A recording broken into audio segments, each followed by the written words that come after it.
como le anunciamos al comenzar el noticiario, hoy nos acompaña aquí en el estudio, se lo agradecemos, Salvador Guerrero Chiprés, él es presidente del Consejo Ciudadano para la Seguridad y Justicia de la ciudad.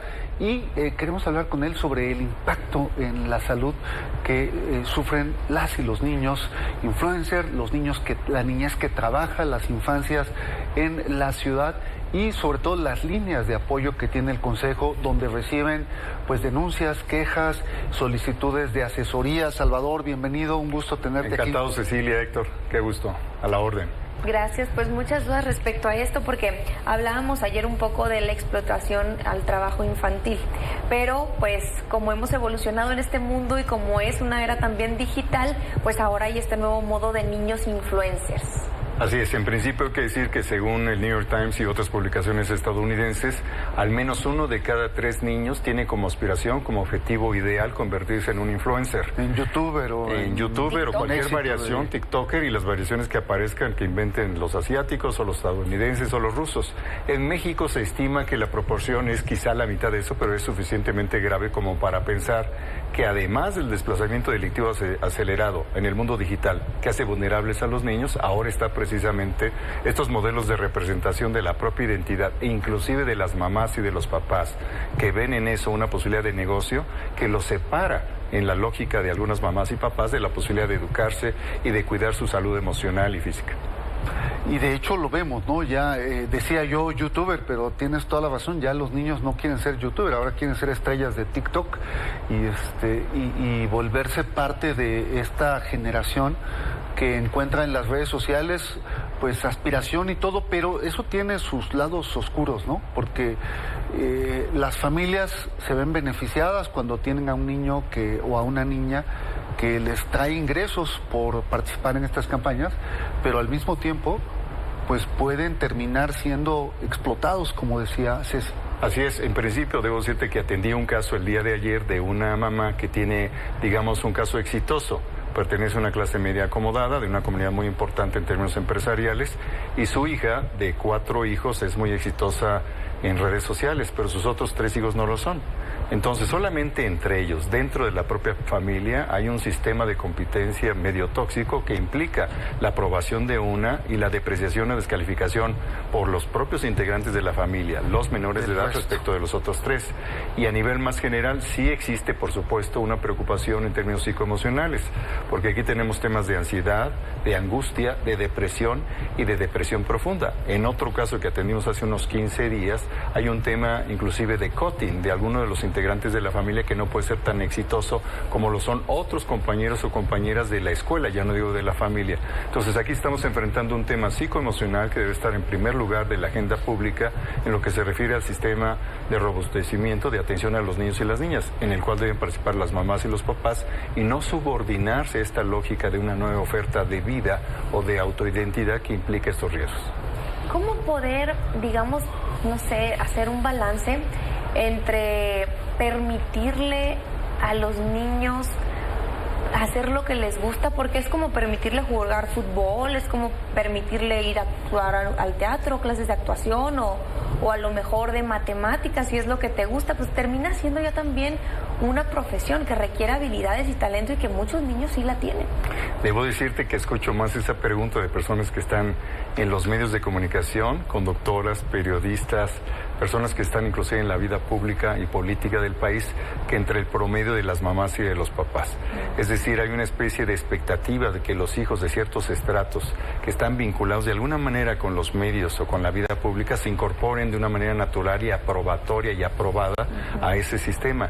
Pero muchos otros no, solamente ven en otros que no son ellos mismos ni ellas mismas lo que podrían llegar a ser. Entonces aquí hay una pregunta muy importante porque el sistema educativo de las escuelas públicas y privadas ni siquiera han determinado cuántas horas debe un niño o en qué momentos debe usar un teléfono celular. Entonces es más difícil pasar de lo que no existe a aquello que es más exigente, es decir, cuántas horas deberías tú estar intentando generar contenidos que van a competir con otros, que te van a permitir algún tipo de mérito, de reputación o inclusive de ingreso familiar. Así que es una pregunta muy difícil y el sistema educativo formal, particularmente las autoridades, yo creo que deberían dar un paso adelante y definir en coordinación, en colaboración con diversas organizaciones de la sociedad civil. Una de ellas es Save the Children, que participa en el Consejo Ciudadano, y hemos platicado de este tema y necesitamos plantear a las nuevas autoridades locales y federales una agenda que incorpore inclusive esta preocupación. ¿Cuánto tiempo, en qué circunstancias, con qué propósito y qué hacen las familias al respecto? ¿Y a qué edad? Salvador, hablando del Consejo Ciudadano para la Seguridad y sus líneas de atención, ¿qué reciben, qué perciben ustedes a través de las consultas que hacen las personas que se comunican al Consejo?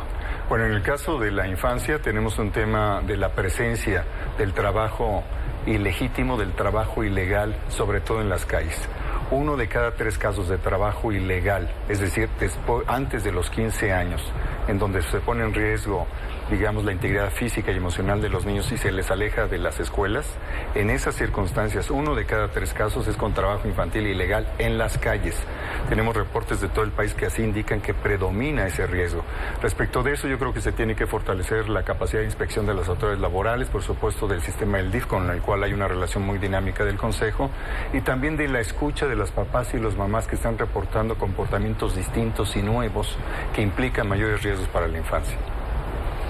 Bien, y bueno, ¿hay alguna estadística o no todavía, porque debe ser complicado, de los niños que empiezan como a utilizar las redes sociales? Sí, la hay. Menores. Debo decirte que, por ejemplo, tenemos el incremento del porcentaje de niños y niñas que empiezan a utilizar mucho más tempranamente Internet en cosas que ni siquiera conocen sus papás. Hace 5 años hablábamos de los 6, 7 años de edad cuando se inician. Actualmente tenemos reportes de una proporción muy alta que empiezan a utilizar los equipos electrónicos antes de iniciarse los 2 años de edad, con caricaturas, con juegos muy sencillos que están al alcance de su inteligencia y de su comprensión y de su utilización inmediata.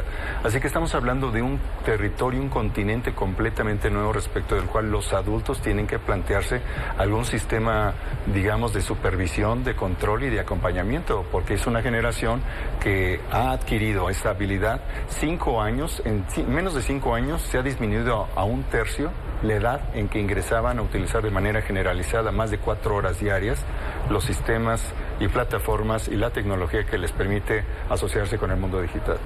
Y sin embargo, hay quien habla de que ya no debemos estar condenando el trabajo infantil, porque en ocasiones se ignoran las condiciones de pobreza o de desigualdad que llevan a una familia a incorporar a todos los integrantes de la familia a generar ingresos para la subsistencia. Se olvida a veces que ese es el sentido de una política pública que lleva a entregar becas o apoyos a las familias para que se eviten esas situaciones, ¿no? Yo creo que ahí tocas un tema central, Héctor, porque el 33% de las familias de todo el país solamente tiene una mamá que está a cargo de la provisión, del mantenimiento de 1, de 2, de 3 hijos o más. Entonces hay que reconocer que no nos sirve una visión punitivista respecto de lo que está ocurriendo con personas que inclusive le piden a sus hijos o hijas que les ayuden a la manutención de la casa. En ese sentido, el legislativo tuvo una buena intuición y decisión en el 2014. Antes era de 14 años de edad la mínima para aceptarse como legal el trabajo con ciertas condiciones. El trabajo infantil legal ahora es de 15 años o más, siempre y cuando no se afecte, insisto, la cercanía con estudiar y eventualmente la integridad física y emocional. Entonces sí es importante comprender los dos fenómenos, que sí es relevante supervisar el trabajo infantil legal y saber cuándo reivindicar la ilegalidad del otro trabajo infantil. Bien, pues interesante la información. Claro, la verdad te agradecemos mucho que nos actualices en lo que está ocurriendo en materia de infancias y de la atención que ustedes brindan. Déjame dar el teléfono muy rápido. ¿Sí? 55 55 33 55 33. Hay acompañamiento psicoemocional y guía jurídica todo el día para todo el país desde la Ciudad de México. ¿Tienen cuántas líneas? Tenemos una línea muy importante que es 55 55 33 55 33. Tenemos una línea que atiende el bullying, una línea que atiende la diversidad segura y una que atiende la trata de personas, que en una de sus modalidades se refiere a trabajo infantil o trabajo explotación forzosa. Entonces sí hay una necesidad de tener una diversidad de líneas, pero la más importante la acabo de mencionar. Y para adultos también está la atención, las personas adultas, la atención psicológica, ¿no? Cuando hay, pues, no sé, ideas suicidas, cuando hay depresión depresión, Ahí cuando tenemos hay un programa soledad. que se llama Dice a la Vida, que precisamente atiende eso, que ha afectado en los últimos 3 años 5 veces más a los más jóvenes, a los menores de edad de lo que antes ocurría. Eso se hizo visible particularmente durante los 2 años de la pandemia. Así que sí tenemos esa línea de atención y en la agenda pública necesariamente tiene que estar la atención psicoemocional. Sí, Salvador, y lo que falta, me imagino, ¿no? Porque una vez terminada la pandemia hay una generación de niños que nacieron en la pandemia que se van a enfrentar a otra realidad, quizá actualmente o en unos años. Y además esos niños perdieron la relación habitual que existía presencial con el sistema educativo. Así es. Así como lo perdieron muchos jóvenes con la relación presencial material con el trabajo y prefieren home office, también los niños están en una discusión con eso. Tuve oportunidad de ser profesor del TEC hace muchísimos años. El umbral de atención era 45 minutos. El umbral de atención actual es de 15 minutos en los adultos. Y en los niños dicen algunos que no supera los 5 minutos en un salón de clase. Bueno, ahí está la línea en pantalla. Así es. Muchísimas gracias, Salvador Guerrero. Gracias, Cecilia. Gracias. Del Consejo Ciudadano de Seguridad Pública. Gracias.